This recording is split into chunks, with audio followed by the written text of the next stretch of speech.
Pazinato é o nosso técnico, ele vai conduzir hoje com vocês um workshop, né, sobre os produtos naturais aos sintéticos. Vocês vão ver que é um bate-papo muito bacana. Vocês podem levantar a mão, a gente vai levar o microfone até vocês, tá? Todo mundo ouça, tem muita dúvida que é comum. Em nome da CS3, eu agradeço muito a presença de cada um de vocês, por disponibilizar o tempo, né, de vir aqui conhecer a empresa, participar com a gente. Hoje, inclusive, a gente vai filmar essa palestra e disponibilizar para vocês depois o link, porque a gente sabe que é importante, vocês vão entender quanto isso é rico, e para vocês levarem também para a empresa de vocês. E aí, depois da palestra, a gente vai servir um almoço aqui também, então está todo mundo convidado. Tá? Se vocês precisarem, a gente está à disposição, o nosso time está todo aí para receber vocês. Bom dia mais uma vez, pessoal. Eu me chamo Marcos Pazinato, eu sou o consultor externo da CS3 Investimentos e, primeiramente, eu gostaria de agradecê-los, né, pelo tempo de vocês. A gente sabe que a semana de feira é uma semana apertada para todo mundo, principalmente para vocês que vêm de fora, às vezes vêm do extremo do país, disponibilizar o tempo para viajar, visitar a feira e ainda participar de uma palestra em torno de 1h30, que é o que a gente se propõe aqui. Então, primeiramente, meu muito obrigado pela confiança de vocês em estar aqui para nos ouvir falar um pouquinho sobre rocha ornamental. A gente abre falando sobre a CS3. A CS3 é uma empresa que tem 17 anos de mercado, né, e é uma empresa que se reinventa a cada momento. Né, como a CS3 se reinventa a cada momento? Né? Ela vem se adaptando às necessidades de mercado, à mudança de materiais, à mudança na especificação, né, as tendências que o mercado vai ditando com relação a cores, a tipos de materiais. E aí, nessa mudança, nessa dinâmica, né, de transformação de uma empresa de mármore e granito para uma empresa de revestimentos, né, onde nós encontramos alguns desafios. Esses desafios eles são analisados, estudados, identificados, né, e traduzidos de uma forma mais simples, mais objetiva, para que vocês, marmoristas, arquitetos, especificadores, né, engenheiros, possam entender o que é o produto, quais são as suas características. Né, nós temos na nossa gama de materiais, né, 3 grandes grupos de revestimento, que são as rochas naturais, né, a linha Nilan, que são os ultracompactos, e a linha Colorato Stone, que são os sintéticos, a superfície de quartzo e mármore. Atentando aqui sempre a primeira caixinha nesse primeiro momento, né, as nossas rochas naturais, elas têm características, né, essas características elas são pertinentes a cada tipo de material. Né, o que eu quero dizer com isso? Né, a forma de eu tratar, cortar, colar, dar acabamento num preto, num verde, num cinza, ela é diferente quando eu migro para um quartzito cristalo, por exemplo, que é esse que a gente vê aqui, né, com retroiluminação, porque esse material ele tem características diferentes, né, de qualquer um outro que possa existir no mercado. Então, cada rocha é única, né, cada tipo de rocha tem a sua característica, tem a sua peculiaridade, né, e a gente precisa, enquanto transformadores dessa rocha bruta numa pedra lapidada, numa rocha acabada, nos assentamentos, a gente precisa entender essas características, respeitá-las de uma forma que eu consiga, então, produzi-la aqui dentro da indústria e vocês, marmoristas, arquitetos e clientes finais, possam desfrutar do que há de melhor nessa rocha natural. Ainda falando sobre os naturais, né, a CS3 ela tem os materiais clássicos, pretos, verdes, cinzas, os brancos, né, ela tem dentro dessa subdivisão os materiais nacionais, certo? Ainda na subdivisão dos nacionais, né, nós temos aqui os quartzitos, que nós vamos falar logo na sequência. Nós temos os mármores, né, são os dolomíticos, que a gente tem ouvido falar bastante aí. Então, há uma grande tendência de mercado para o uso e a especificação dos dolomíticos no mercado. Então, a gente segregou esses materiais, né, e analisando esses grupos de materiais, nós chegamos a algumas informações técnicas, informações essas que foram colocadas nos nossos guias técnicos. Nós temos 5 guias técnicos hoje dentro do nosso site, da nossa rede social, disponível a vocês aí de forma rápida e direta, onde a gente dá alguns nortes, algumas orientações quanto ao corte, a colagem, ao uso, ao tipo de assentamento, o que pode e o que não pode fazer, certo? E aí dentro ainda desse grande grupo, nós temos os materiais que são importados, naturais importados. Quais são esses materiais? Crema marfil, a linha dos travertinos, branco mármore Carrara Gioia, marrom imperador, e aí vai uma gama de mármores, né, principalmente mármores, que a gente importa, né, de outros países, traz aqui para o nosso galpão e aqui a gente entrega até vocês aí da melhor forma possível. Então a gente vai olhar agora para uma escala, que é uma escala geológica, certo? Essa escala geológica é chamada de escala de Mohs. Qual é, Pazinato? Qual é a necessidade de eu entender a escala de Mohs dentro da produção da CS3, dentro da produção de uma marmoraria e na hora de especificar isso para um cliente? A gente vai entender um pouquinho dela agora.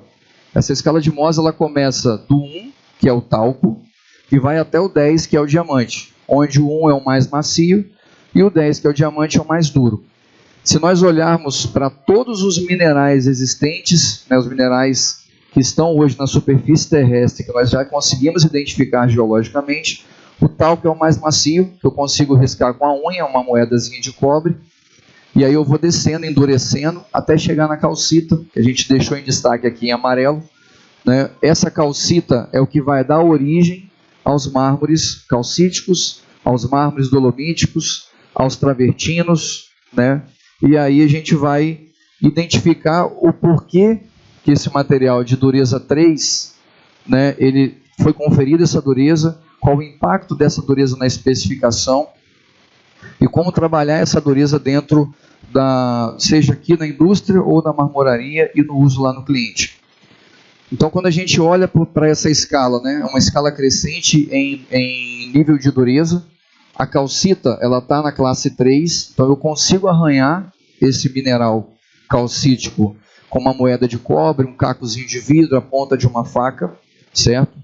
E aí quando eu olho para dentro do universo das rochas naturais, eu vou enxergar então mármore Matarazzo, né, o dolomítico Matarazzo, crema marfil, crema moca, os travertinos de forma geral, todos eles, né, são derivados da calcita, que é o CaCO3. Vamos avançar aqui um pouquinho, né, com a intrusão de magnésio. Então eu tenho mármore calcítico, CaCO3, e quando eu entro com o magnésio na sua composição química, que é um processo de transformação promovido pela geologia, pela própria natureza desse material, a gente então dá origem, nesse caso aqui, aos mármores chamados de dolomítico. No nosso estoque hoje nós temos o crema marfil, no nosso mix de produto, né, que é um limestone, que é eu diria que o antepassado do Matarazzo e do mármore Carrara Gioia. O antepassado no processo da evolução metamórfica. A gente não vai adentrar muito nos critérios de metamorfismo, porque ficaria muito extensa a palestra, e a geologia é algo muito longo para a gente compilar em 1h30. Então eu teria aqui um crema marfil, né, que é um dolomítico, é um limestone, e esse crema marfil, essa composição de carbonato de cálcio, se eu imprensar pressão, temperatura e tempo, né, eu vou metamorfizar o carbonato de cálcio e eu vou dar origem então ao mármore Matarazzo, ao mármore de Cachoeiro, ao mármore branco Gioia, que a gente tem aqui no estoque, mas todos eles têm o CaCO3 ou CaMgCO3 na composição química. Pazinato, qual é a diferença então, o que isso serve para mim, para eu identificar uma melhor aplicação possível? Quando a gente olha o Matarazzo, por exemplo, ou o mármore Gioia, o material ele tem uma dureza baixa, respeitando aquela escala geológica, que é a escala de Mohs, certo? Dureza 3. Se eu especificar um mármore desse no seu acabamento polido, né, para uma entrada de um hotel de alto tráfego, de frente para o mar, onde eu tenho pessoas entrando e saindo, às vezes com o pé sujo de areia. A areia, dureza 7 na escala de Mohs. A gente vai ver logo na sequência aí. Então a areia vai arranhar esse material, certo? E eu vou ter então a perda de brilho ao longo do tempo, ao longo do uso, e uma possível reclamação do cliente. Eu posso especificar um Matarazzo desse? Eu posso especificar.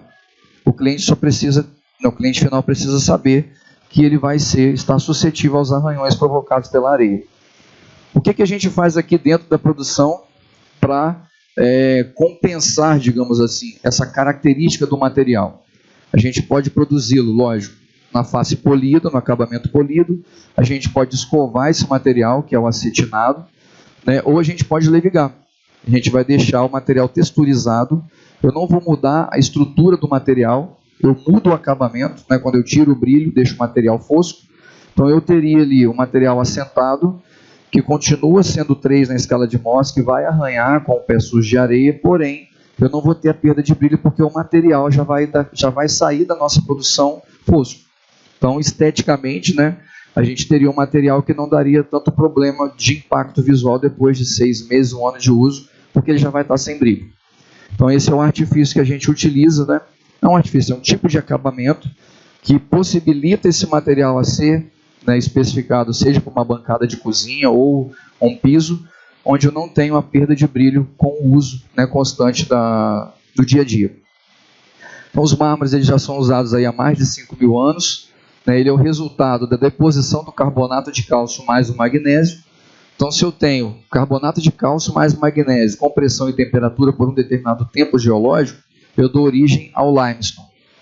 Se eu continuo dando pressão, dando temperatura por mais tempo, eu prolongo esse tempo de metamorfismo, então eu origino os mármores, né, no caso aqui que a gente chama de mármore dolomítico. Então é todo um processo evolutivo que a geologia vem trazendo ao longo dos seus 3,5 bilhões de anos, né?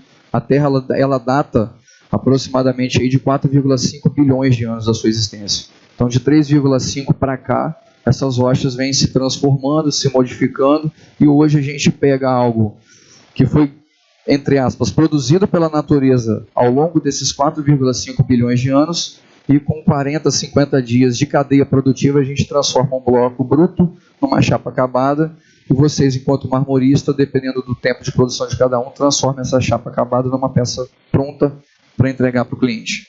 Então a gente tem toda essa cadeia, né, que vai dar a esse tipo de material as suas características. Não são problemas de rocha, né, são características, né, que são do processo de formação, da composição química, do índice de porosidade, que a gente vai ver logo na frente aí. Isso tudo vai impactar em toda a cadeia do material. Ainda falando sobre os dolomíticos, né? O carbonato de cálcio, ele não tem resistência ao ataque ácido.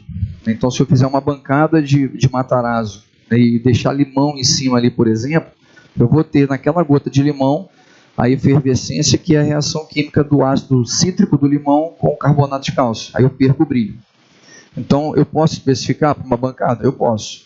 Eu só preciso deixar o meu cliente, o arquiteto ou o especificador, ciente de que vai ter ali um ataque químico que vai tirar o brilho do material. Por isso a gente tem visto, né, visitei vários estados brasileiros agora nos últimos 4 meses, a gente tem visto uma tendência muito grande desses materiais no acabamento acetinado, ou o velvet, né, que é o levigado ou o escovado. Seguindo aquela mesma premissa, é um material que tem baixa resistência na escala de Mohs, então ele vai arranhar, e o carbonato de cálcio não tem resistência ao ácido. Então a gente tira o brilho, dá essa superfície, né, texturizada, e aí os impactos da utilização eles se tornam menores, né, olhando ali a olho nu o resultado. O que o cliente precisa saber, o cliente final precisa saber é o seguinte: colocou uma bancada de mármore, eu preciso de fato ter uma intensidade maior de limpeza. Não deixar cair o limão, não deixar uma panela pesada ou quente impactar em cima.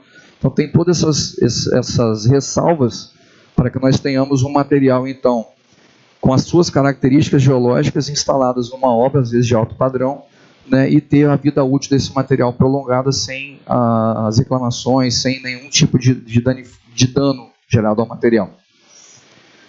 Uma característica grande também dos mármores são a baixa porosidade.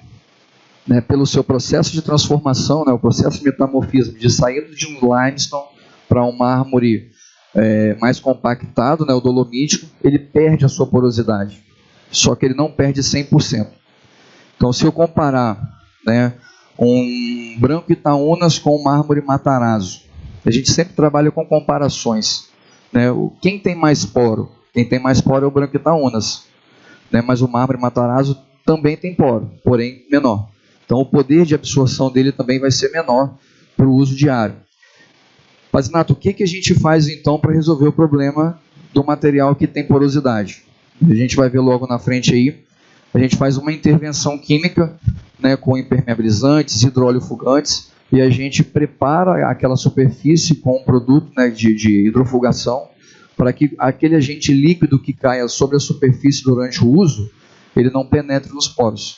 Então isso ocorre desde a fase de serrada, passando pelos tratamentos, por toda a etapa de produção aqui dentro do CS3, até chegar no depósito de vocês lá na marmoraria. Então as chapas que saem daqui, nesses materiais, elas já saem preparadas para receber esse tipo de intemperismo, né, que são os contaminantes, os agentes manchantes. Pessoal, se tiver pergunta, só levantar a mão, tá bom? Falando um pouquinho dos nossos travertinos, né? Símbolo de poder e elegância, por isso ele é muito especificado até então. Foi presente aí, é presente, né, no Coliseu, nos Arcos de Constantino, na Basílica de São Pedro. São materiais também de formação calcária, porém o processo de transformação do carbonato de cálcio é diferente do dolomítico, né? O dolomítico recebeu pressão e temperatura, e isso daqui eu tinha uma água quente rica em calcário, que a água evaporou e deixou aquela compactação de carbonato de cálcio, né, dando origem aos travertinos. Nós temos no nosso estoque o Bege Bahia, que é um travertino nacional, né, extraído lá na região de... Pode falar, depois eu finalizo. Bom dia a todos, meu nome é Ramon, sou da Marmoraria Moza do Rio de Janeiro. Gostaria de saber sobre a questão da impermeabilização, aproveitar que você falou sobre a questão do material ácido, de ácido, né, do limão, por exemplo. A impermeabilização, de uma certa forma, protegeria essa reação ou não protegeria? No caso dos mármores, não.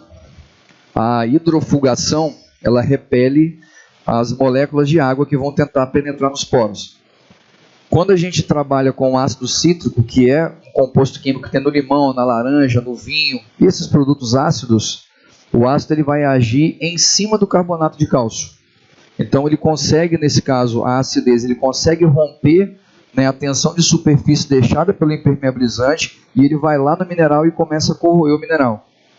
A gente fez alguns testes aqui no nosso laboratório, a gente não conseguiu ainda um tempo muito prolongado de exposição ao ácido. Mas, abrindo um parênteses, nós temos um laboratório aqui de pesquisa e desenvolvimento que já está trabalhando para tentar desenvolver algum produto que consiga segurar o ácido em cima do carbonato de cálcio. Mas eu ainda, no mundo de todos os produtos que eu encontrei, nenhum deles segura o ataque químico realizado pelo ácido em cima do carbonato. Levantou? Ok. Então, pessoal, só fechando, né? Aqui é o material nacional, o que é o Bege Bahia, região de Orolândia, que eu tive a oportunidade de conhecer agora há uns 20 dias atrás. E temos também os travertinos importados, né? Bom dia. Bom dia. O ataque ácido, qual o tempo? Vocês têm um tempo que ele aguenta em cima da pedra? Caiu, tem que limpar? 2, 3 minutos, 5 minutos, vai depender muito se for um mármore resinado, por exemplo. Deixa eu voltar a imagem aqui. Se for um mármore resinado, ele vai suportar um pouquinho mais, porque a resina ela cobre os poros, então eu tenho uma dificuldade maior do ácido, mas ele vai penetrar. Se for um material, um crema marfil, às vezes bruto, que é um material que não recebeu nenhum tipo de tratamento, com 5, 6 minutos a gente já começa a ver umas bolhazinhas saindo ali da reação química. É muito rápido. Obrigado.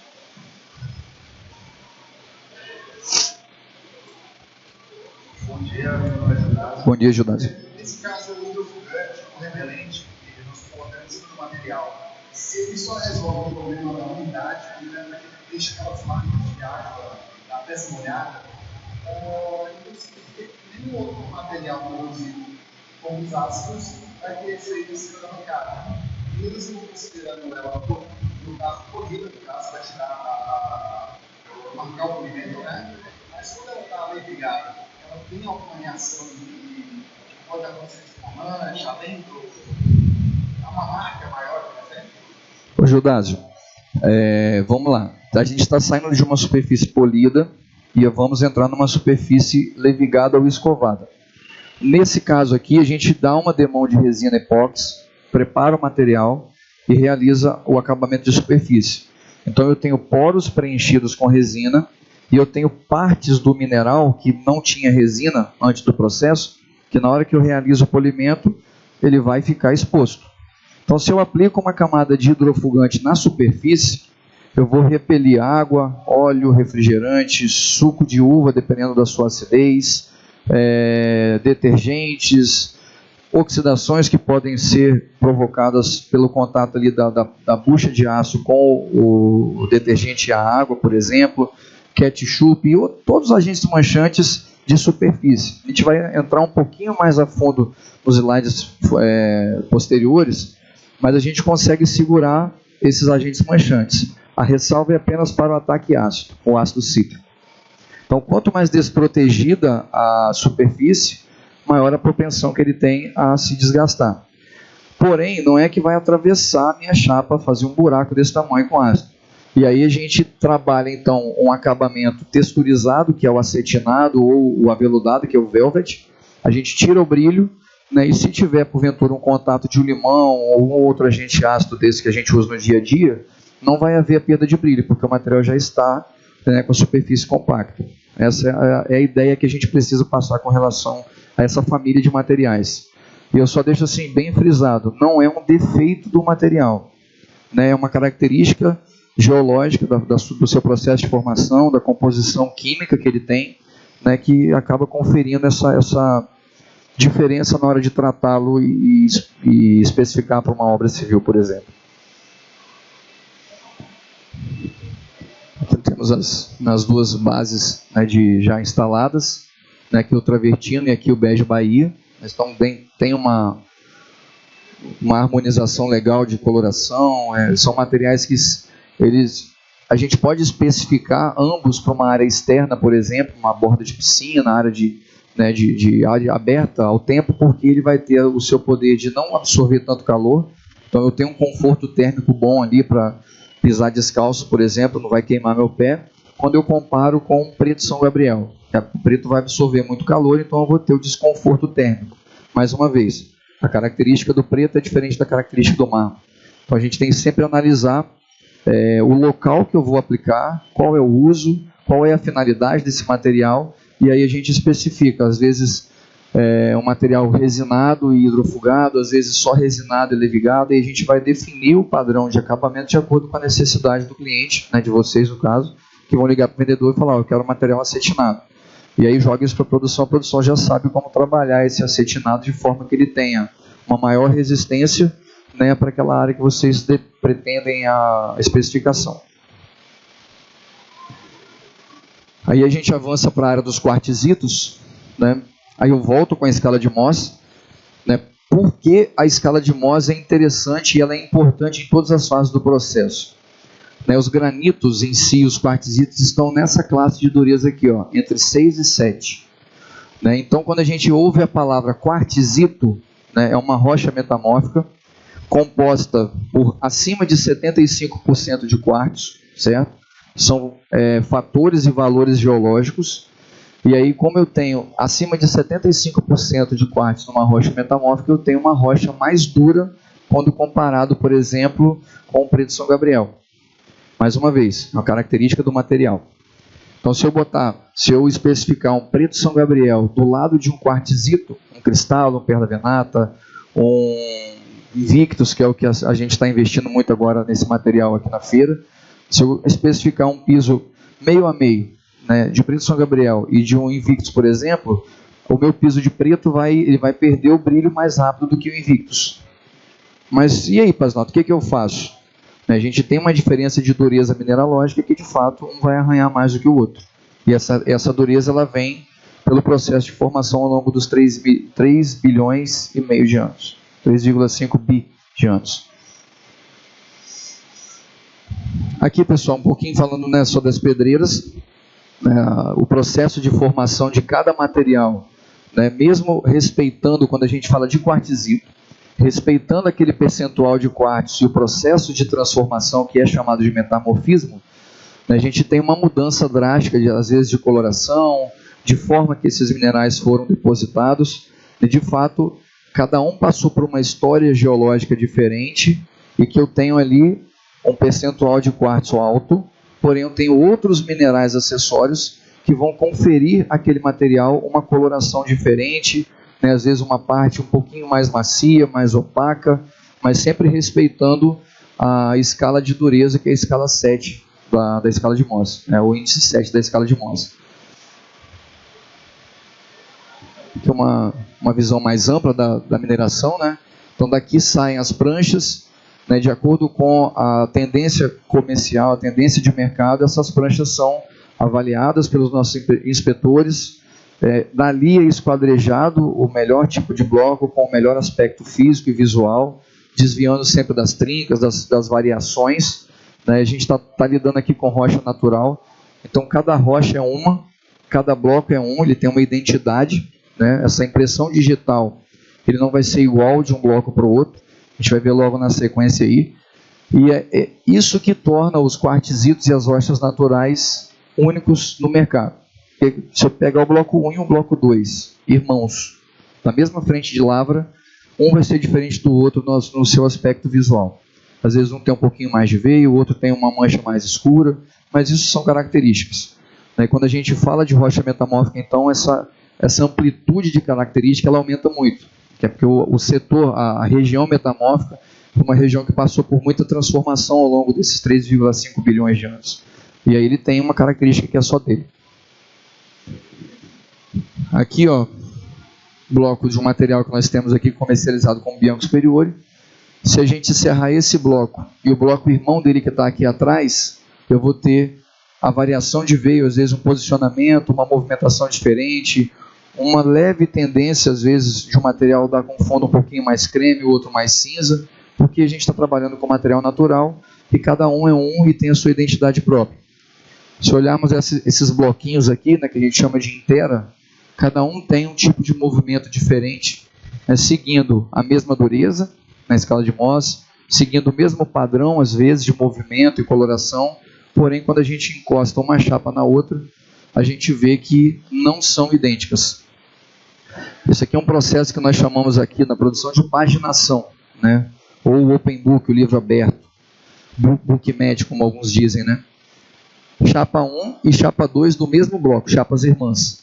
Então, se a gente se atentar a esse centro aqui, ó, aqui eu tenho uma variação um pouquinho mais escura do que o outro lado. Elas estavam um do lado da outra na hora da serrada, né, e pelo processo de paginação a gente tem, na hora de cortar, eu tiro uma fatia entre as duas chapas, para desagregar uma da outra, 5, 6 milímetros, 7 milímetros, dependendo do fio diamantado, e essa retirada do material, que é o processo de serrada, é o que vai dar a cada chapa uma identidade única no mundo, uma impressão digital.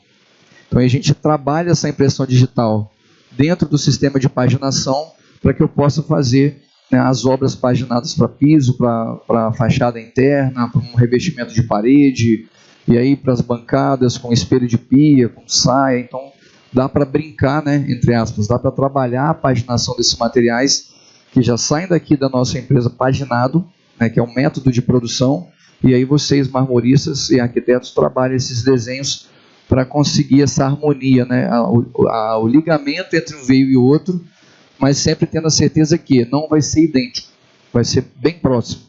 Então todos os quartzitos que estão expostos aqui, né, e o Matarazzo lá na ponta, se a gente olhar numa escala mais micro, olhar mais de perto, a gente vai ver que o veio de uma chapa não está 100% encostado na outra. Vai ter uma diferençazinha. E essa diferençazinha é porque a chapa, né, ela foi serrada e dali entre uma e outra saiu uma fatia, que é o que a gente realiza o corte lá na serraria. Então isso é uma característica também do material. Falando rapidamente sobre os processos de formação, né, essa família de quartzitos que nós temos aqui, eles foram formados por dunas de areia. Se a gente imaginar o Parque dos Lençóis, né, há 3,5 bilhões de anos atrás, cada camada de areia sobrepondo uma sobre a outra, aí vem uma camadinha de um mineralzinho mais escuro, né, Daqui a pouco vem um outro vento, traz mais uma camada de areia e vai formando uma camada sobre a outra. Isso ao longo dos anos geológicos. Então eu tenho uma compactação dessas camadas de areia muito fininha, bem com os grãozinhos bem redondinhos. Compactou. Essa areia, depois que ela começou o processo de metamorfismo, a gente chama de arenito, né, que é uma rocha sedimentar. Se eu continuo colocando pressão e temperatura, eu dou origem então aos quartzitos. E esses quartzitos que são expostos aqui, a gente pode olhar depois no pátio, eles ainda preservam as características das camadas que foram depositadas umas sobre as outras ao longo desses 3,5 bilhões de anos. E isso é o que é bonito na rocha natural, é a história dela. Então para cada rocha eu tenho uma história diferente. A gente preserva aqui as características das camadas de deposição dessa areia. Cada camada tem uma história. Se nós olharmos microscopicamente os quartzitos que a CS3 tem hoje no pátio, todos eles estão acima de 95% de teor de quartzo. O que quer dizer isso? Quartzo dureza 7 da escala de Mohs, um dos minerais mais duros, certo? Então, quanto mais quartzo dentro desse processo de metamorfismo, maior a minha dureza, que é a resistência que o material tem ao risco. Então, eu posso especificar materiais polidos para uma área de tráfego mais intenso, que eu não vou ter tanta perda de brilho como se eu estivesse especificando um mármore dolomítico, por exemplo, que eu tenho uma discrepância muito grande entre 7 e 3 na escala de dureza. Então, todos eles foram analisados, né, análise de laboratório, a gente tem a caracterização tecnológica deles, que é a microscopia, índices físicos, são as informações técnicas que os laboratórios trazem para a gente analisa para poder criar, então, essa informação mais simplificada, e na hora de uma especificação a gente consegue aliá-los, né, municiar vocês de informação para ter uma especificação mais assertiva, dependendo do uso. A outra característica, pessoal, é a porosidade, né? A porosidade ela vem aliada ao processo de metamorfismo, ao tamanho do grão, ao tempo que essa rocha foi exposta à pressão e à temperatura, ao índice de temperatura que ela também foi exposta. Então, se a gente olhar esse cristal aqui da frente, é um material que tem baixa porosidade. Eu pego um material opaco, como esse daqui, que é uma lâmina de Bianco superior, uma chapa de Bianco superior, coloco pressão, coloco temperatura, vou recristalizar esse material, eu vou transformar o grão de areia em um vidro natural, entre aspas. Então eu estou tirando a quantidade de poro e eu estou dando a ele uma translucidez. Então isso tudo passou ao longo desses 3,5 bilhões de anos. Então eu tenho materiais com maior e materiais com menor índice de poro. Eu tenho materiais com maior índice de quartzo e outros com menor índice de quartzo. E eu tenho também materiais com minerais acessórios, que é o que vai dar a mudança de cor, de um cinza para um esverdeado, para um fundo creme, que são os minerais que foram depositados ali ao longo do processo, que deu uma mudadazinha na cor do material. Como eu trabalho a porosidade dentro da indústria e como eu trabalho a porosidade na marmoraria e no cliente final, né? Se nós observarmos aqui, eu tenho uma camada aqui de uns 3 para 4 milímetros, que está mais clara, certo? Isso é um processo realizado aqui na indústria, onde a gente hidrofuga, né, a superfície da chapa bruta, a gente protege aquela camada que vai ser polida, depois essa chapa ela vai passar para o processo de resinagem, de levigamento, que é o desbaste daquela ranhura, daquela rugosidade deixada pelo processo de serrada, depois resina de novo, realiza o polimento, e depois da chapa polida a gente vem e aplica uma camada de hidroóleo fugante para proteger a chapa contra as manchas ascendentes. Quando a gente trabalha, né, com os dois processos de hidrofugação, eu protejo essa chapa, né, a superfície desse material, contra as manchas ascendentes que possam vir de um assentamento, de um contrapiso, de um rejunte que às vezes se rompe. Pode falar, Luísa. Proprietário do HD20, placa RBF. Falta só esse carro para a gente tirar ali, por favor. Pessoal, é assim, a gente está com a indústria em pleno processo de produção e carregamento, então a gente tem que se adequar às necessidades. Não para. Então, peço, por favor, a produção não para. Só retirar o carro daqui da frente para a gente poder manobrar o caminhão, por gentileza. Então, pessoal, voltando aqui, a influência da porosidade na especificação é a gente identificar de fato o índice de porosidade, certo? E realizar a proteção desse material, seja num piso, né, no assentamento de um piso, seja numa parede de banheiro, numa bancada, numa ilha, numa boca de pia, por exemplo, a gente vai ver fotos aí, né, ressaltando sempre a necessidade desse material estar seco, né, a gente sempre fala, a água e o óleo não se misturam. A água presente no poro da rocha e o impermeabilizante, o hidrofugante, que é solvente, eles não se misturam. Então, se eu tenho o poro preenchido com água, eu aplico um hidrofugante, a água joga o hidrofugante para fora. Então, eu preciso retirar a água, secando essa superfície, né, desidratando essa superfície. Quando a água sai, ela abre espaço para o hidrofugante. Aí o hidrofugante entra, se aloja nos poros, né, o solvente evapora, e eu fico ali com um poro preenchido com uma molécula que vai repelir a água. Repele a água, o óleo, o vinho, o refrigerante, a cerveja, né, os detergentes de uso diário. Então isso a gente realiza na superfície aqui para proteger contra as manchas ascendentes e contra as manchas descendentes. E aí no nosso guia técnico de quartzitos, né, deixa eu passar isso aqui, depois eu volto. No nosso guia técnico dos quartzitos, que são materiais que têm um índice de porosidade, né, e predominantemente claros, os nossos quartzitos, né, eles têm a tendência, se não for bem protegido na produção, se não for bem hidrofugado, eles podem causar manchas, e essas manchas se tornam dores de cabeça para quem produziu aqui, para quem transformou na marmoraria, para quem especificou e para o cliente final. Então, como é que a gente trabalha isso, né? O nosso laboratório de P&D, ele faz amostragens do que está sendo produzido, né, são retiradas as amostras, né, da chapa em processo, no final do processo, depois do polimento, vai para dentro do laboratório e a gente realiza o processo de manchamento com 12 agentes de acordo com a ABNT. E esses 12 agentes têm vinho, refrigerante, café, suco de uva, desinfetante, desengordurante, detergente, aqui um detergente com a esponja de aço para simular a oxidação. E de todos esses materiais que nós testamos até então no laboratório da CS3, nenhum deles deixou entrar nenhum tipo de mancha. A única ressalva que eu faço é com o ácido cítrico do limão, da laranja, né, que se ele secar, ele vai dar uma pequena auréola, que são os cristais, né, que eles se formam com a evaporação do líquido.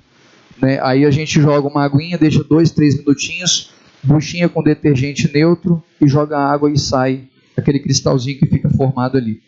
Então isso nos dá a certeza e a confiança de falar para vocês que os materiais produzidos aqui na CS3, os quartzitos claros, porosos, eles saem com essa proteção, né, de 2 a 3 milímetros, 4 milímetros, dependendo do tamanho do poro e da quantidade de poro que essa rocha tem.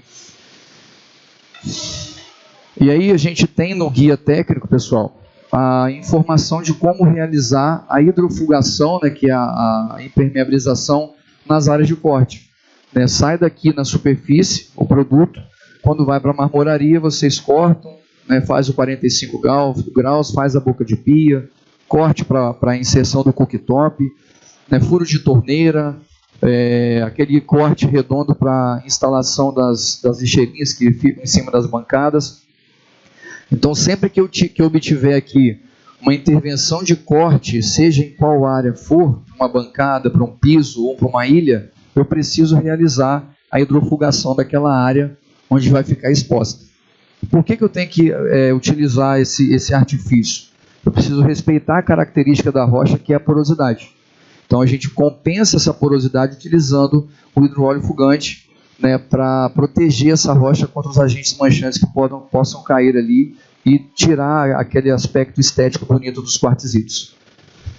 Então, como é que eu faço isso? Né, seja para uma boca de pia, um corte reto, aqui o frontão, né, ou o roda-pia, como alguns chamam, né, essa conexão da área seca com a área molhada e o frontão da parede aqui devem ser impermeabilizados, hidrofugados, para evitar a percolação de água, e essa percolação ela vai subir por dentro da rocha e ela vai manchar o material.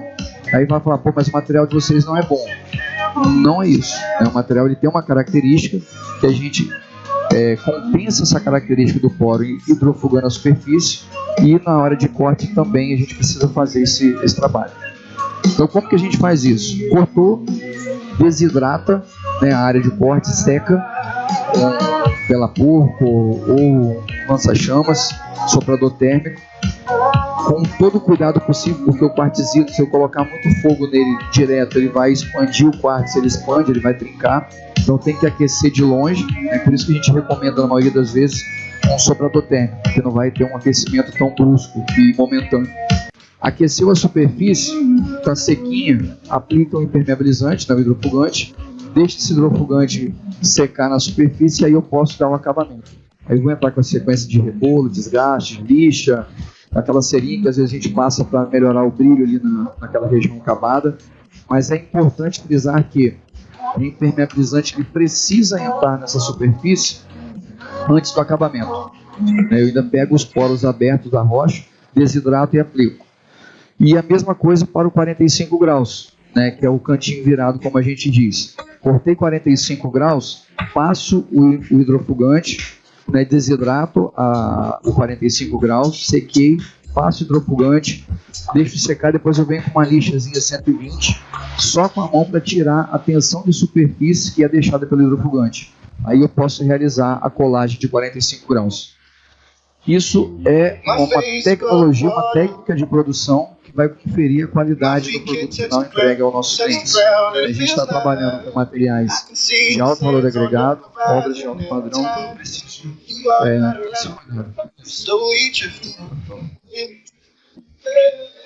Wave after wave, wave after wave, slowly drifting.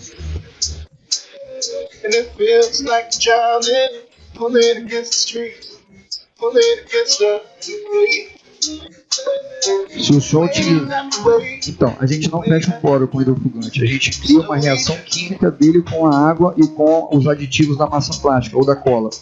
No nosso guia a gente recomenda 2 tipos de colas específicos em substituição à massa plástica para o quartzito. Então quando eu aplico o hidrofugante, deixo ele secar, depois eu venho com uma lixa, só no 45 nesse caso, eu tiro a tensão de superfície que é provocada pelo hidrofugante, eu quebro a tensão de superfície e aí eu consigo ter uma ancoragem boa.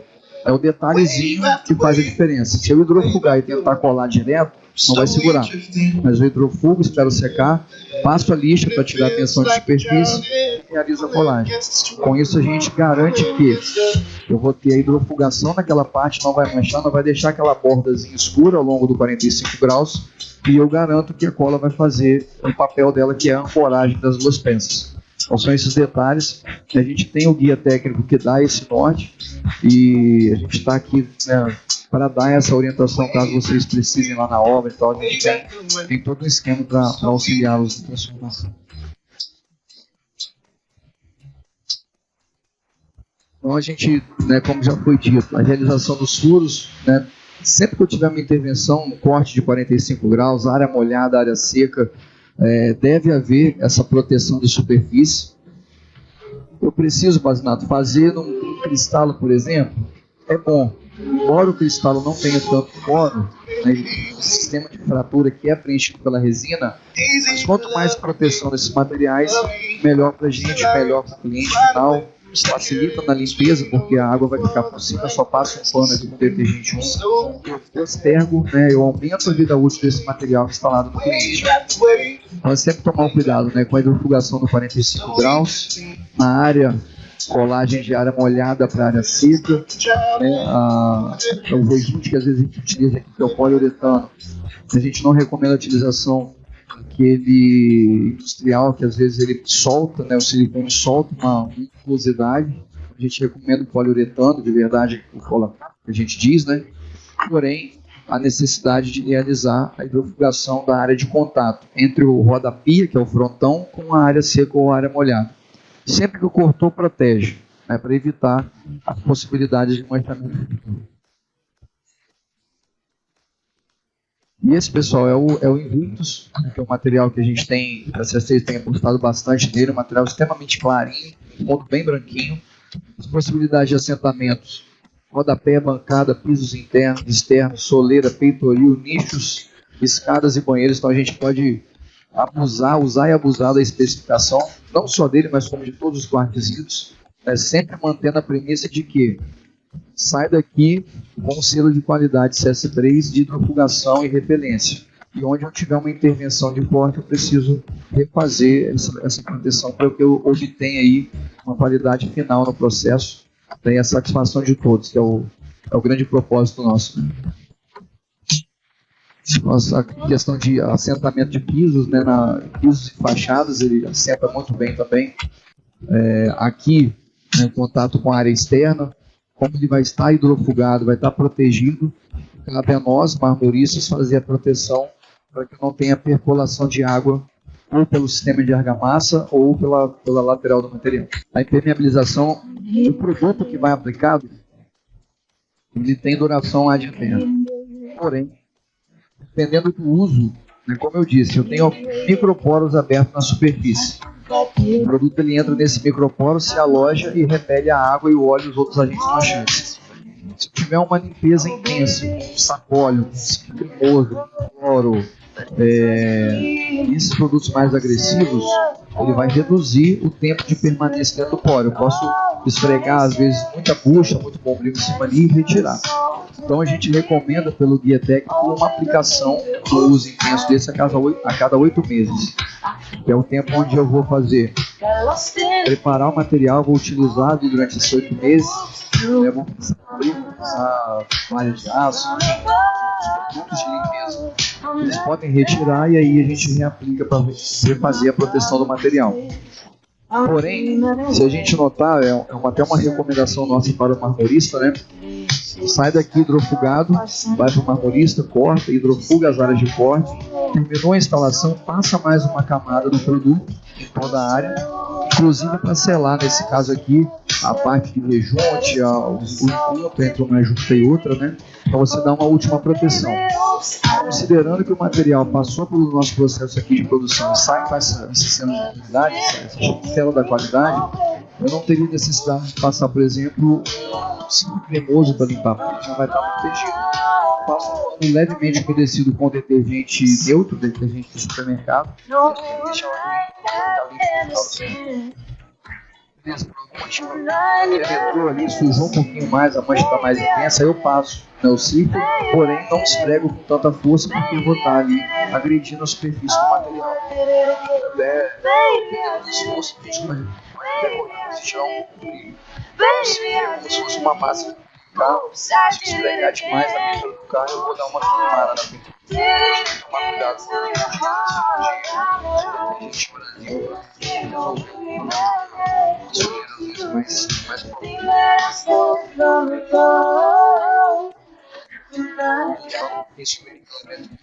caros, né? Os quartzitos em geral eles têm uma capacidade de se deformar um pouco mais. Eles têm, cada uma com sua característica, é claro, o poder de dar uma flexionada e voltar. Então, quanto mais perto do vidro, no caso do cristalo, menor é o poder que ele tem de se flexionar e voltar. Então a gente precisa ter o cuidado lá no assentamento. A gente tem visto muito marmorista já se encarregando de realizar o assentamento na obra, justamente para evitar esses percalços que possam acontecer. Às vezes uma pessoa que vai realizar o assentamento não tem essa noção e deixa, né, numa bancada igual essa daqui, só as pontas apoiadas e o centro aqui com a grapa, com aquela cantoneirazinha abaixo do nível. Então ali eu tenho um ponto de flexão, né, e onde eu tiver um corte, às vezes uma bancada ou uma pia, um coquetel, por exemplo, pode ocorrer uma trinca. Então o nivelamento da área tem que ser muito bem feito. Isso serve para todos os materiais, né? Cada um com a sua capacidade de formar e voltar, mas é um ponto bem que tem que ser avaliado. E aí quando a gente vê os marmoristas acompanhando as obras, né, a gente sabe que passa por todo esse processo, a impermeabilização também da borda do piso, ela é necessária para o assentamento, para evitar as manchas que possam ocorrer. E aí a proteção desse piso, né, branco,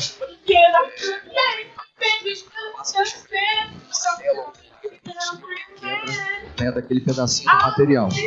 Aí voltando lá no início, cada chapa tem uma identidade, tem uma impressão digital. Se no movimento, por falta às vezes de uma proteção, eu tenho que retirar um piso desse, porque caiu uma reta ali e quebrou, não vou encontrar um piso com as mesmas características que está no chão. Começa a ter um problema de deslizamento, porque não vai conferir os mesmos veios para montar a paginação do piso.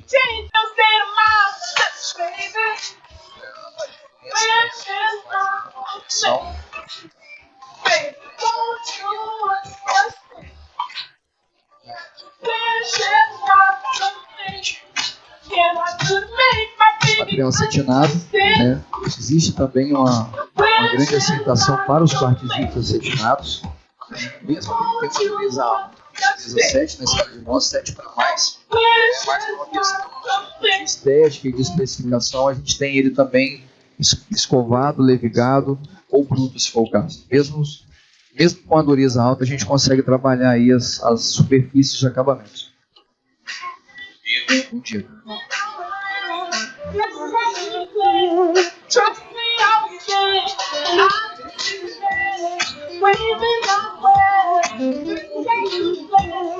A impermeabilização que a CS3 faz, ela desce da superfície até uns 5, 6 milímetros, dependendo da porosidade do material. Então a gente transforma o bloco em chapa pelo processo. Aí na parte de baixo a gente aplica uma tela de lã de vidro ou uma manta, e eu aplico uma camada de resina. Essa camada de resina ela vai impregnar nos poros dos quartzitos e promover a ancoragem da pele. Então ali já vai estar selado. Teoricamente já está 100% selado, que a resina se espalha para preencher. Então não seria necessário eu realizar a impermeabilização embaixo. Eu vou complementar a sua pergunta com mais uma fala. Esse processo de telagem, ele fecha os poros da rocha. Então a gente tem também no guia técnico a recomendação de argamassas para promover a adesão entre a superfície, o tarbose desse piso, a resina com a tela, e o contrapiso. Eu não posso pegar uma chapa telada, não só aqui, mas em qualquer lugar do mundo, se eu tiver tela, e utilizar uma argamassa AC2, por exemplo, ou uma AC3 comum, dessa de mercado. Porque como a gente tem tela e resina e não tem um poro ali, a argamassa não consegue percolar e promover a adesão, a ancoragem do piso com o substrato. Então, para isso, a gente recomenda 2 fabricantes nacionais, que existem argamassas no mercado que promovem a aderência química, como se eu estivesse utilizando um super bonder, por exemplo. Um deles está no nosso guia técnico, é a Kemi, da Quartz P, que a gente vai fazer o traço de acordo com a recomendação deles. E o polímero que tem naquela argamassa ali vai colar aquela peça no contrapiso, eu não tenho problema. E aí eu não tenho a necessidade de realizar a selagem do fundo do material.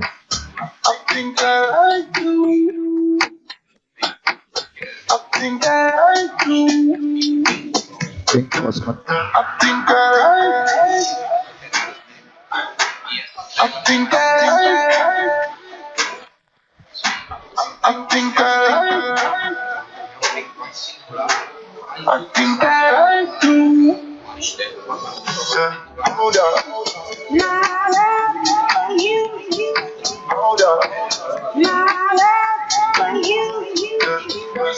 Então, aí o tratamento deve ser feito no contrapiso. Você impermeabiliza o contrapiso para a umidade que vem de baixo não chegar no sistema de argamassa. Então, impermeabiliza o contrapiso, aplico essa argamassa, que ela já é um selante, e aí eu promovo a ancoragem. E aí, nesse caso, sobra para a gente, assentador ou marmorista, essa lateral aqui, que é por onde pode percolar as manchas. Aí aqui entra a mesma regra da impermeabilização da área cortada, para não deixar a mancha penetrar ali. Mas o contrapiso, no caso de um assentamento no chão, na terra, numa casa térrea, preciso realizar a hidrofugação do contrapiso, para não deixar percolar aquela água ali. Porque você não tem esse problema de umidade, de proteção no painel. Na vertical, não. Não deveria ter desplacado a tela da rocha. Aí, quando é raro, eu acho que eu nunca peguei uma situação dessa aqui na CS3, das telas soltar da rocha no cliente. Às vezes é uma reação química, uma resina que utiliza o processo de cura da resina durante o processo de produção dessa chapa aqui, ou na indústria. Ela pode ter sido acelerado demais, e a gente acaba tendo perda do meio de acumulado. Mas estudos e análises que a gente realiza não deveria ter sumido. Uma situação dessa, aí sim. Porém, para você remover uma tela de uma peça dessa, dá um trabalho né? E tem uma situação da norma também que a gente não pode assentar acima de 2 metros de 80, que não pode, né? Não se recomenda assentamento de chapas de granito acima de 2 metros de 80, nem para interno nem para externo, segundo a BNT. Existem essas ressalvas. Aproveitando do colega aqui, essa questão da tela, que eu também removo ela, porque na realidade eu tive um problema na mesma situação, fachada de parede de banheiro, eu fui instalar as peças, eu consegui puxar a resina dela como se estivesse puxando um papel. Puxava normal. Depois que eu levantava a primeira corda, eu puxava normal. Então eu passava uma para meia. E eu tinha que ser a hidratação do material, material, então, nesse caso, eu tive que penalizar de novo, e mesmo assim, talvez eu não larga muito bem, mas eu tive esse problema com essa tela, porque eu achei que ia ser o suficiente para manter o material no lugar. Ia ser suficiente. Aí tem que analisar o tipo do material, o processo que foi realizado na telagem, mas não é habitual que a tela se solte do material. Inclusive os testes que nós realizamos com a argamassa aqui no ano passado, final do ano passado, né, com material de superfície telada, ele atingiu 2,6 megapascal, que é a força de arrancamento da peça de granito da argamassa. A argamassa ela quebrou o substrato, mas não soltou da tela. A gente fez os testes, tem laudo aqui, tudo que prova isso, e a tela também não se manteve intacta.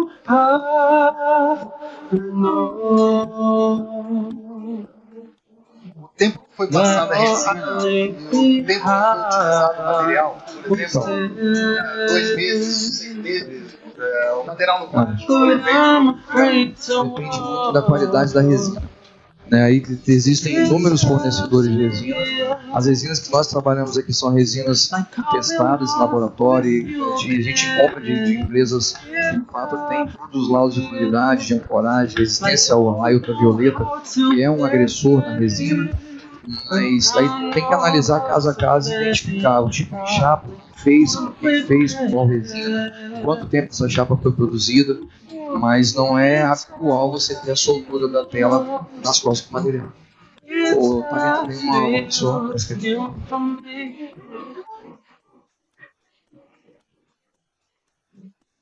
Bom dia, me chamo Júnior da Coquimar Stone, Maricá, Rio de Janeiro. Eu tenho uma escada de Matarazzo que a superfície dela é de concreto e a parte de baixo é chapa de ferro. Eu preciso fazer a superfície, a lateral e o fundo. Qual o procedimento correto para me colar o fundo dessa escada na chapa de ferro? Primeiro limpar 100% a chapa de ferro. Depois eu tenho visto aí, a gente vê bastante teste poliuretano. Fazer a adesão da chapa com poliuretano de ferro. Isso você diz o 40. Cara, o 40 não sei. Aí a gente pode ver depois, né? Ó, eu identifico para você uma marca que tem um adesão maior. Aí tem que estudar tecnicamente as marcas e as capacidades de tração desse fio que tem para suportar o peso da placa. Eu retiro a pintura dessa chapa para ficar com aço. Não é necessário. É que eu falei, a tela não foi feita para sair da chapa nunca mais. A resina aplicada ali que a gente tem aqui, os laudos, são resinas que têm uma duração muito longa, mais de 50 anos, todas testadas. O ponto de atenção ali é o tipo de cola de poliuretano que você vai utilizar para ancorar a base da escada, que é ferro, com esse material.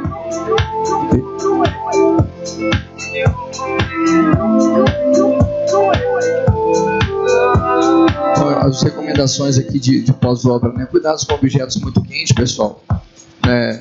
Se a gente colocar um objeto muito quente em cima da superfície do quartzito, ele tende a dar uma dilatada, então a gente recomenda não colocar, por exemplo, uma panela quente em cima da chapa ou da bancada, porque eu posso promover ali um leve amarelamento por causa da variação de temperatura, né? E dependendo da temperatura eu posso ter cisalhamento, algumas trinquinhas surgindo ali.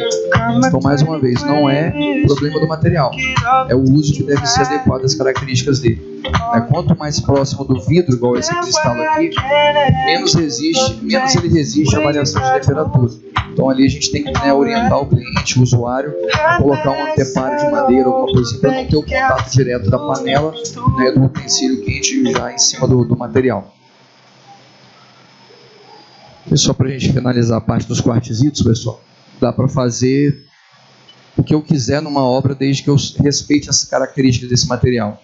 Primeiro, porosidade, dureza, que são características bem importantes, e os métodos e materiais utilizados no assentamento. Bom dia, eu sou o Marcos de Assis, Bom dia, interior de São Paulo. Uma pergunta, voltando um assunto um pouquinho atrás. Você falou que a gente precisa fazer a impermeabilização assim que faz o corte de 45 graus. Mas o impermeabilizante feito na empresa, ele já desce de 4 a 6 centímetros. Ainda assim, é necessário ser feita essa impermeabilização antes da colagem? A gente recomenda porque desce de 2 a 6 milímetros, dependendo da porosidade. Tem materiais com a porosidade maior, de fato, que vai ficar protegido. Mas por uma questão de aumentar a vida útil, aumentar a qualidade de entrega, a gente recomenda que seja feita na lateral. Em todo o ângulo de 45 graus. Repete a aplicação. Ok? Pessoal, falando aqui agora sobre a linha Nilana, que são os ultracompactos, superfície industrializada de alta resistência, indicada tanto para uso interno quanto uso externo. A gente tem visto aí um crescimento a cada dia na especificação e o uso dessas lâminas, dessa superfície de ultracompacto. E elas têm, da mesma forma que a rocha natural... Quer que eu volte para fotografar? Da mesma forma que a rocha natural tem características, o ultracompacto, ou as nossas lâminas, que aqui atrás tem duas expostas, elas também têm características. São materiais fabricados, produzidos em laboratório. Essa produção, ela confere características como baixíssima porosidade na superfície. Tem pergunta? Rapidinho aqui, o Ricardo de Porto Alegre. Referente a piso ali, você recomenda a impermeabilização no verso da chapa, na parte da tela? Minha dúvida é referente à ancoragem ali, instrumento cola, se a impermeabilização não vai atrapalhar isso. Não, eu recomendo a impermeabilização na área de corte, no perímetro do piso, na superfície, e a utilização das duas argamassas que nós testamos e homologamos no guia técnico do quartzito. As duas argamassas, elas têm o poder de hidrofugar, então elas selam a parte de cima da tela ali, elas não deixam passar a umidade. Então a recomendação cortou, seca o perímetro, hidrofuga o perímetro, deixa secar, respeita a cura do material e assenta com uma dessas duas argamassas, que são as duas que nós tivemos um resultado muito bom. Beleza, obrigado. Ok? E aí, pessoal, voltando aqui às nossas lâminas de ultracompactos, são materiais de alta resistência ao risco, ou seja, a resistência à abrasão dela é muito alta, acima de 7 também na escala de Mohs, fazendo um comparativo, A escala de Mohs a gente compara a dureza dos minerais. Quando eu vou para a lâmina de ultracompacto, a gente tem a dureza acima de 7, 7,5. Então são lâminas que realmente resistem muito ao ataque abrasivo. Para eu assentar numa entrada de um hotel, ou para uma bancada, uma fachada, numa pia de alto uso. Thalita, microfone aqui, ó. Aqui, ó. Thalita. Boa noite, Luiz Possmer, Moraria Divino.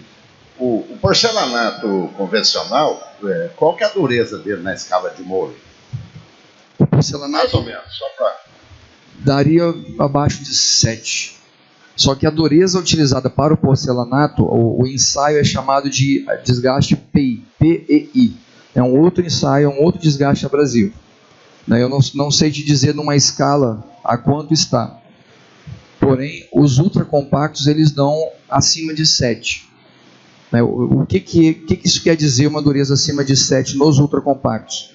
Eu posso especificar uma superfície acetinada para fazer uma bancada de uso diário, e eu não vou ter ali probabilidade de risco.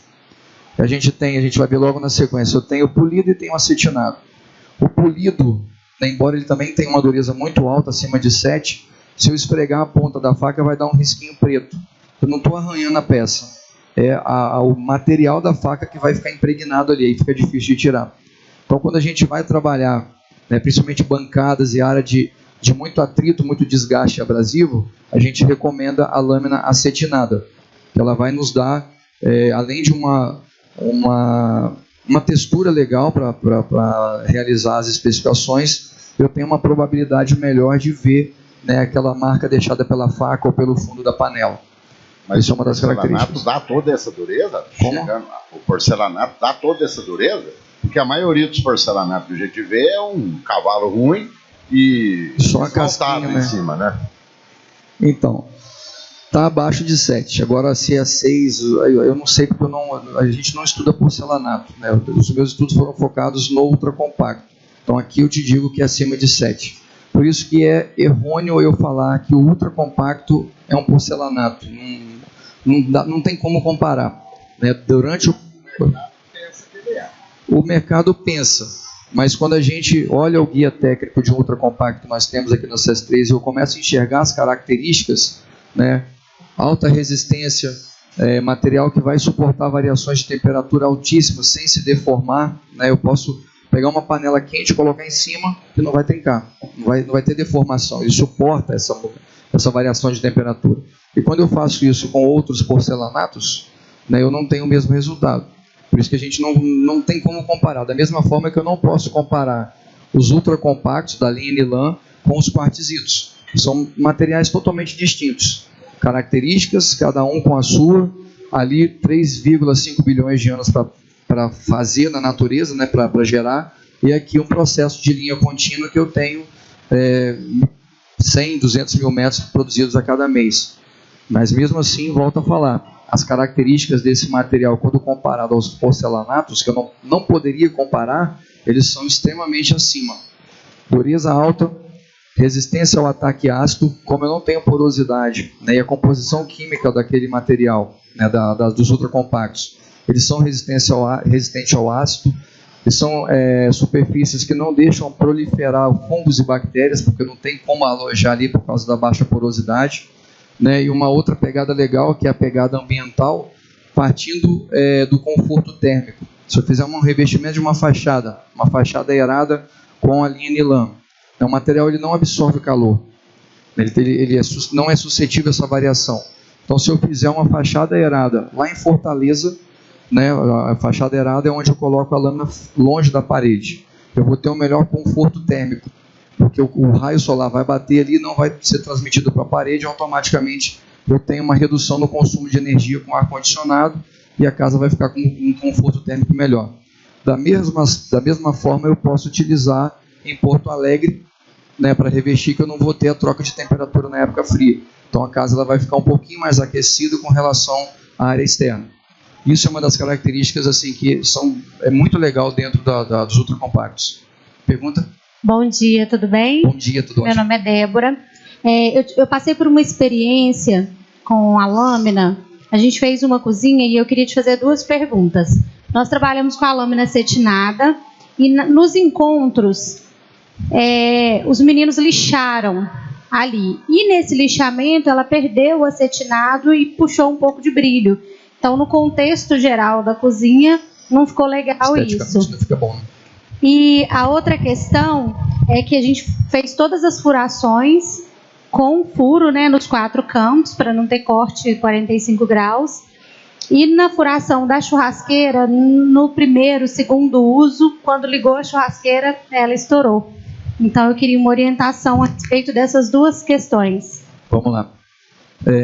Tirar o brilho ou tirar a textura do acetinado, eu não consigo voltar mais daquela forma, porque o processo de fabricação, como eu tenho uma lâmina com uma dureza muito alta, a gente não tem ferramenta para conseguir reacetinar o que foi desgastado. Então esse é um problema. Luísa, acho que ela quer falar ali no microfone. Então isso significa que para eu montar um pé 45 graus ou encontro de uma bancada com a outra, eu não posso fazer nenhum tipo de lixamento. Na superfície, No encontro, ou 45 graus, para fazer a colagem, geralmente a gente lixa para dar um acabamento. Eu posso lixar no ângulo de 45, depois que eu realizo a colagem, secou, vem com uma lixazinha de mão, só tira o excesso da cola.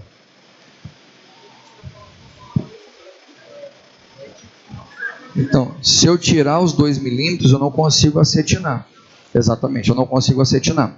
Eu não tenho ferramenta hoje que vai dar aquela superfície acetinada. Sobre a quebra, vamos lá. O que a gente tem visto acontecer muito vamos supor que isso aqui seja uma boca de churrasqueira, né? E se eu fizer um corte aqui, respeitando os 4 furos do material, um em cada canto, e realizar o corte, e eu colocar um fogo muito intenso aqui, o que vai acontecer? A churrasqueira ela tende a se dilatar por causa do aumento de temperatura. Se essa lâmina, por exemplo, estiver fixada na parede, nas 2 bordas, né, nas laterais, ao longo do comprimento, e estiver colada na boca da churrasqueira, o esforço mecânico provocado pela dilatação da alvenaria vai tensionar a lâmina e vai quebrar. Então, o que a gente recomenda? Fazer os cortes como se fosse no 45 graus, como se fosse um nicho, por exemplo. E eu preciso deixar ali na borda da boca da churrasqueira uma junta de dilatação para que na hora que a estrutura de alvenaria se dilate, por causa da temperatura, esse material não fique sofrendo tensão, né? Mais uma vez, é a característica. Se eu pegar uma lâmina e torcer, ela vai quebrar, ela não aguenta essa movimentação. Ela é muito dura, muito resistente ao ácido, né? Não arranha fácil, só que ela não tem muita flexibilidade, nesse caso das lâminas de 10,5 ou de 12 milímetros. Então é isso que ocorre. Às vezes a gente quer fazer, né, um furo direto e assentar, aí eu prendo toda a lâmina na estrutura de alvenaria. Na hora que eu aqueço a churrasqueira, a alvenaria dilata e a lâmina não suporta essa movimentação e quebra. Bom dia. Bom dia. Jean, Paragominas, Estado do Pará. Tudo bom, Jean?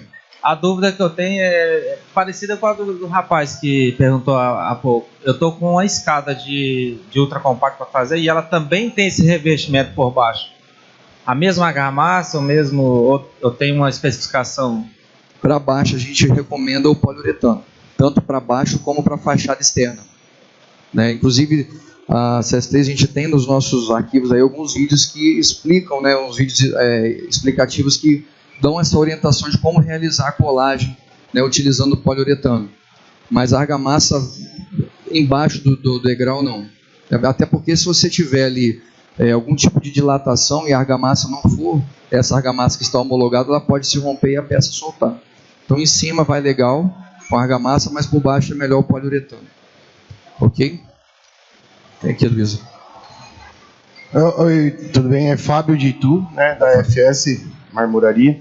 Em relação à lâmina, na junção do 45, pessoal, a gente faz, né, deixa ela bem justinha, aí faz a colagem com a argamassa, ou a gente também usa bastante a cola gel, né, e o pessoal costuma deixar essa massa na junção e depois, como você falou, lixa com uma lixinha de mão. Né? Porém, eu vi casos lá na nossa região de você bater qualquer coisa, ou até com o tempo, essa massa plástica desplacar da junção. Né? E aí, o que eu passo para os meus clientes? Eu já vi nas redes sociais, o pessoal faz a junção e dá uma leve quebrada, que a gente trabalha muito com o bisotinho. Só o bisotinho. Só o bisote, né? E o pessoal fala, mas aí a característica da superfície não fica a mesma. Você tem ali a massa do material, que é diferente da impressão, né? Uhum. Digamos. Mas, porém, futuramente você não tem esse problema de descolar, né? Ou desplacar a massa.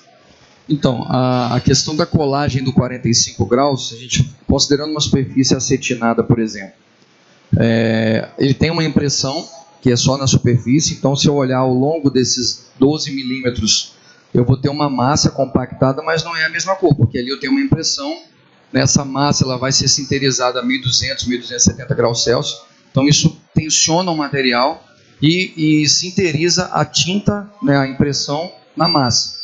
Então, se eu der o acabamento lateral, de fato eu vou ter a cor diferente de cima, é uma característica do material, da lâmina. No 45 graus, a gente tem duas colas que foram realizados os testes aqui. Uma é da Tenax, que é a titânio, e a outra é a Platinum da Akemi, que dá essa resistência, né? Porque como eu tenho material de baixa porosidade, então eu não tenho espaço para a cola percolar dentro dos poros e realizar adesão.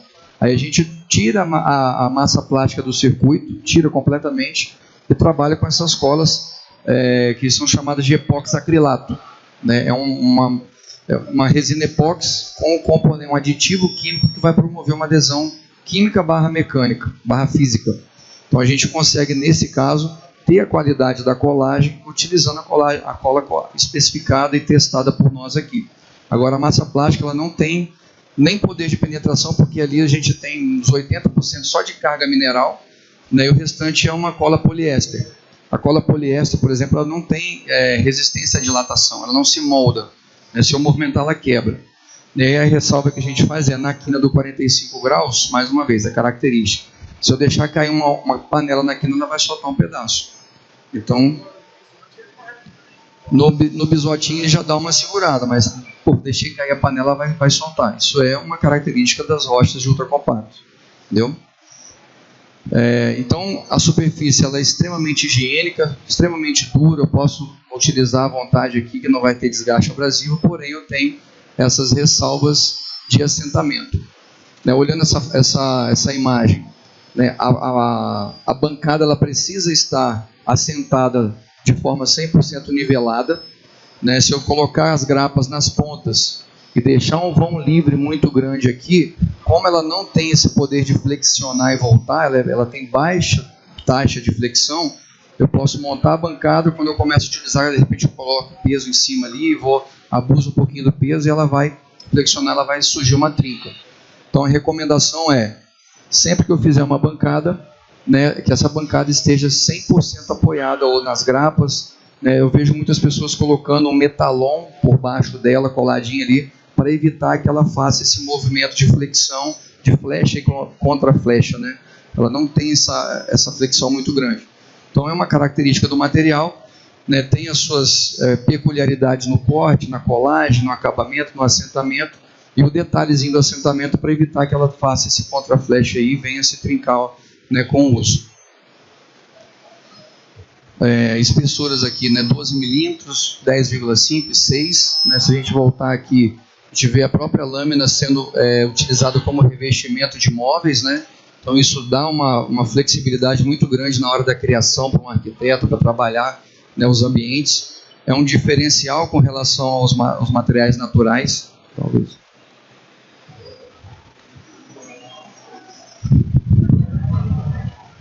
Bom dia. Sobre essas espessuras, ela pode ser aplicada em qualquer bancada, no revestimento de móvel, qualquer espessura? A gente recomenda a de 12 milímetros para a bancada, até para ela ter um pouquinho mais de resistência à fricção, certo? 12 milímetros, 10,5 para piso ou para bancada, só que tem que ser 100% apoiado. E a de 6 milímetros, né, que é o que tem, geralmente para revestimento vertical. Não.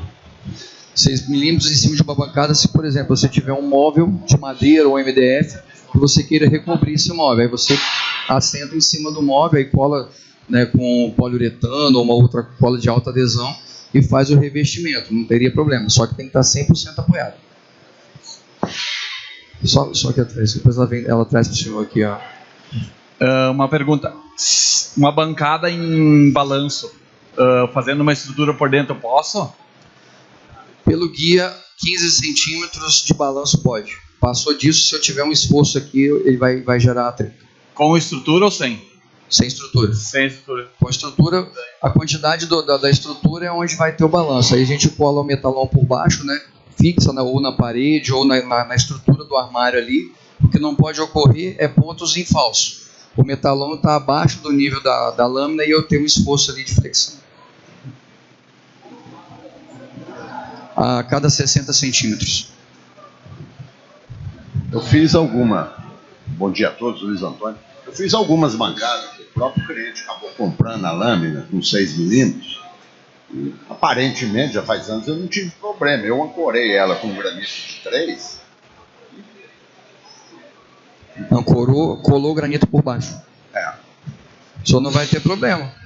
A gente substitui o granito pelo metalon, que o granito ele resiste a essa movimentação. Se eu tenho a chapa colada ali, a lâmina colada em cima do granito, esse pacote ele vai ter uma resistência maior à flexão. Então a gente substitui o granito, às vezes por causa de peso e movimentação na obra, por um metalonzinho 3x2, 2x2, para evitar, né, essa flexão e também ter uma obra mais leve, né, na hora da instalação e da movimentação para a bancada. Não teria problema. O que eu não posso é deixar o vão livre e ela ter o contra-flecha. A respeito das resistências à temperatura, como é que funciona? Se ela aguenta então, ela mesmo? Aguenta a temperatura. A gente pode pegar um lança-chamas desse de confeiteiro e botar fogo em cima dela ali até ficar vermelho. Ela vai resistir. Vai resistir. O que foi dito agora há pouco pela nossa amiga aqui, que na churrasqueira trincou, mas não foi a temperatura. Foi a dilatação térmica que movimentou mecanicamente o material quebrando. Se eu tiver ela, né, com uma junta de dilatação, eu posso colocar até 1.200 graus Celsius, que foi a temperatura que ela sinterizou lá na fábrica, no forno. Eu fiz um lavatório, uma cuba esculpida desse material. No caso, e você indica fazer a cuba esculpida ou não pode? Porque quando eu terminei, logo depois do material pronto, apareceu as trincas. Então, a cuba esculpida, a gente tem que ter o cuidado de fazer os furinhos nos cantos, sempre que eu tiver que cortar a lâmina, né? Primeiro, quando ela chega inteira, eu preciso destensionar, eu preciso tirar 2 centímetros em cada lateral dela. Então, eu vou diminuir ela, né, em cima e embaixo nas laterais. Distensiono. É um material fabricado no laboratório que tem muita tensão por causa da produção, então eu tenho que distensionar. Primeiro passo. Depois, onde eu vou fazer os recortes, eu preciso fazer um furo, certo? Fininho, 2, 3 milímetros, nos 4 cantos e ali realizar o corte. O que ocorre quando eu realizo o furo, né, nessa superfície? A propagação da onda de choque, né, que é o esforço do disco com a lâmina, ela vai andar por dentro da lâmina. Quando ela chega no furo, ela se dissipa. Então eu tenho uma probabilidade bem baixa desse material trincar ou durante o corte ou depois do uso. O que eu não posso é cruzar os 2 cortes, fazer corte reto para cá e o outro para cá e eu ter aquele xizinho por baixo ali deixado pela cortadeira. Porque todo o esforço, né, no perímetro do corte, ele vai se concentrar no ângulo de 90 graus, na quina que a gente fala. Então se eu realizo os 4 furos, né, eu diminuo a probabilidade desse material a trincar. Mas dá para fazer. Por ser um material tensionado, mesmo que se distensionar ele, eu posso embutir na parede? Não recomendamos embutir na parede. De forma alguma? De forma alguma. Por quê? Não por causa do material, por causa da dilatação da obra, né, da parede. Se eu colocar entre 2 colunas, por exemplo, ou se eu fixar na parede, né, essa parede estiver exposta ao sol, ela vai movimentar. Então, se ela movimentar, o material não suporta essa movimentação mecânica, ela pode vir a trincar. Como é que eu instalo, então? Grapa fixada na parede, né, que são as cantoneiras ou a mão francesa, aí 100% nivelada, nívelzinho ótimo. Aplico sobre a grapa um fio de silicone PU, que é o poliuretano, e apoio essa bancada no PU. E atrás, entre a bancada e a parede, eu passo o poliuretano e encosto na parede. Então, ela vai ficar colada nas grapas e colada na parede. Porém, o poliuretano ele se movimenta de acordo com a dilatação da obra. E aí esse movimento não é passado para a lâmina. E aí a gente tem a vida útil dessa lâmina prolongada. Seguindo na pergunta do companheiro ali da parte de cuba esculpida. Mesmo furando o canto dela, ele vai terminar reto no 45 graus. Porque o cavador ele vai cortar, ele vai furar. No corte ele vai afinar. O canto dele vai precisar terminar no caixa. Você fala embaixo no 45, né? Isso. Por baixo do interno, a parte frontal. Então, mas aí se na hora que ele for fazer o 45, ao invés de ele cortar reto, ele pegar com a serra de mão e fazer arredondando, deixar o 45 mais arredondado embaixo, né, você não vai ter o canto reto, você vai ter em cima com um furinho de 3 milímetros para dar um acabamento, e embaixo vai estar mais arredondadozinho, porque eu não posso é cruzar os 2 cortes. E se eu cruzar os 2 cortes, ali vai ser o meu ponto de fuga de tensão, né, numa movimentação, às vezes até na hora do transporte, se eu movimentar, é ali que ele vai trincar.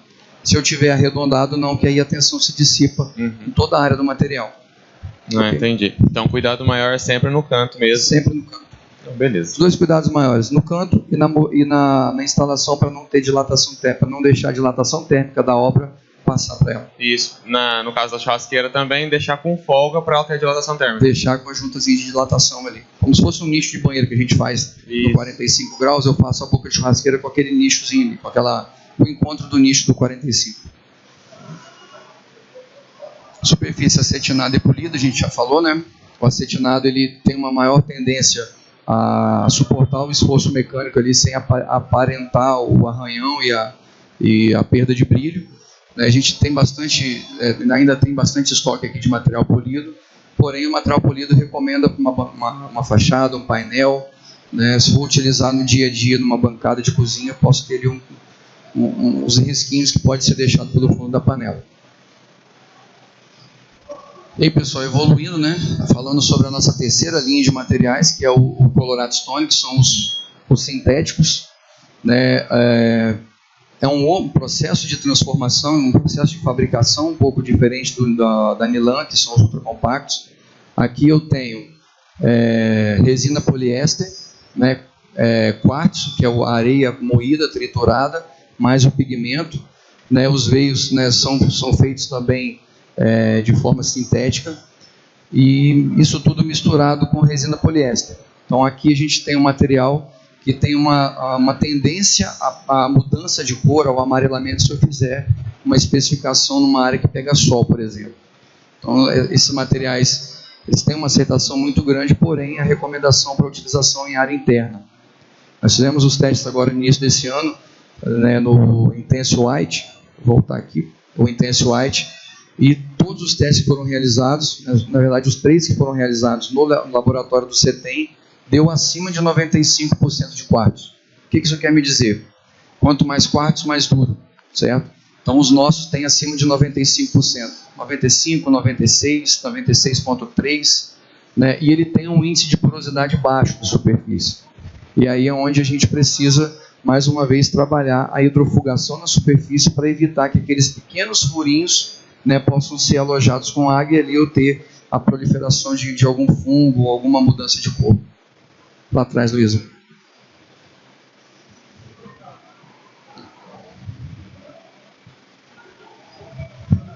Bom dia, tudo bem?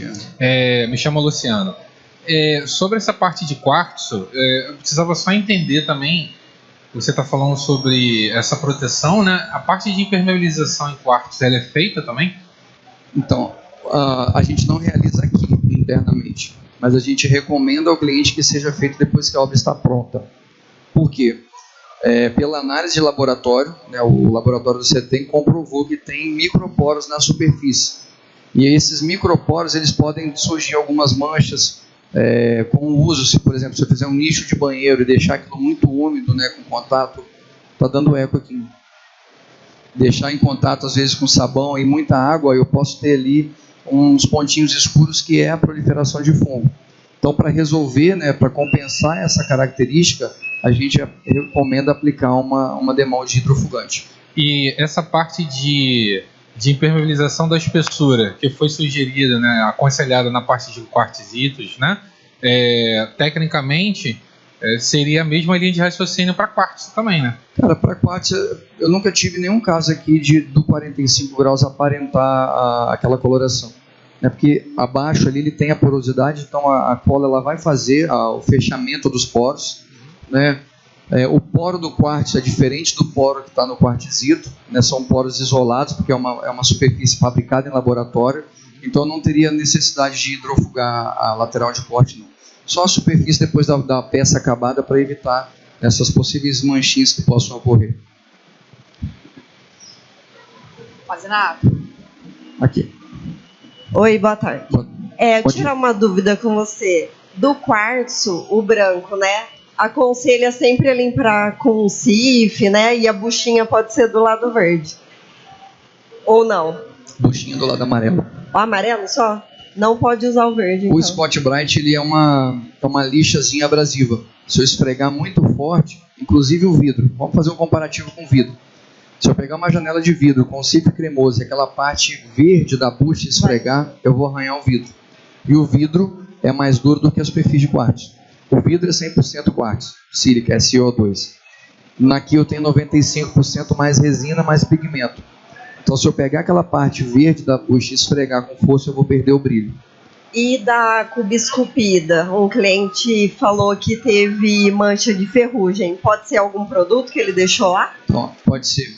99% das vezes algum produto. Às vezes uma palha de aço que fica com água, ela pode vai ficar na superfície. Aí para esse caso, a gente limpar, recomenda o TAF Gel, que é um produto da Bellinzone. É um ácidozinho, como se fosse um gelzinho, uma bisnaguinha de creme dental, que eu aplico só em cima da manchinha, deixo 5 minutos e lavo com água e sabão.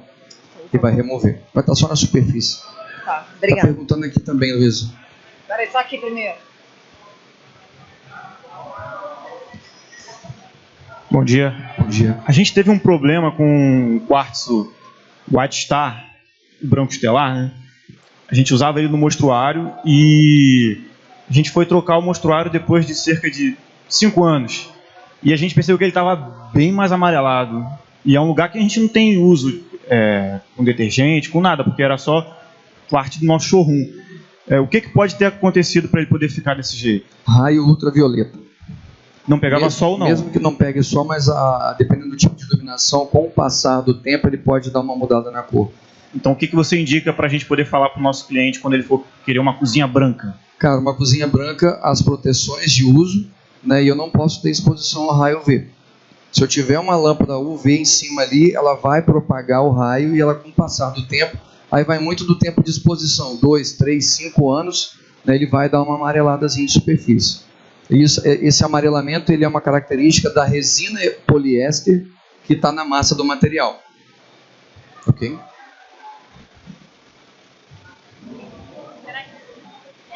Era isso? Está respondida aqui a pergunta dele. Então, pessoal, a gente, seguindo a mesma premissa, né, das lâminas, é necessário deixar a junta de dilatação para esse material movimentar. Né? É recomendado não deixar direto no ultravioleta, em contato direto. Exposição aos agentes manchantes, se ele tiver hidrofugado, ele vai ter uma repelência muito boa. Né? Ele já vem com baixo poro, baixa porosidade, então ele não tem tendência ao manchamento, mas a gente vê que em alguns pontos, se deixar concentrado ali por muito tempo, ele mancha. Os cuidados de corte, de colagem, acapamento e assentamento, a gente tem tudo no guia técnico, né? Como fazer, que tipo de cola que já foi citado aqui, os furos nos cantos para a realização dos cortes também. Então são materiais, entre aspas, mais fáceis de trabalhar no corte, na colagem, porém ele tem as suas especificidades, tem suas características específicas que devem ser levadas em consideração na hora do beneficiamento, da transformação dessa chapa em peça acabada. Então isso a gente tem tudo